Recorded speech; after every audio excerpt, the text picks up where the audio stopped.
Well, I don't differentiate. To me, the blueprint that we try to follow when we identify players in our player selection process is no different than our hiring blueprint. I have a philosophy that we don't, I've been president of a couple teams now and run the business side. Here I don't run the business side. Here I have the title of president, but I do run the business side. They just want me to run the hockey team. They've got great people on the business side, and they ask my opinion once in a while, but not very often. And they just want me to build a hockey team. My view on it is real simple. We try to identify character people everything we do. Like when I hire someone to work in the mailroom, we try to hire someone who's promotable who could end up working in the accounting department. Like we always try and hire someone that we can see visually at a higher level, a promotable person, a person with initiative. So we try to identify character in every person. Like when we draft players, we don't always take the best players. We don't always go off TSN's list where this guy had 98 goals. We look for a certain kind of player that includes coachability, tenacity, empathy for teammates, listening skills. We try to identify followers and we try and identify leaders.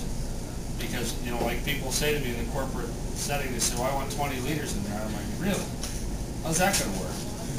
20 leaders? We try to identify guys who are very content to follow, but be good teammates. So the psychological breakdown of a player with that. I tell this story. If Trevor Linden were here, he'd be embarrassed, but Trevor Linden's draft year, back in '89, or '88, I guess it was, sorry, '88.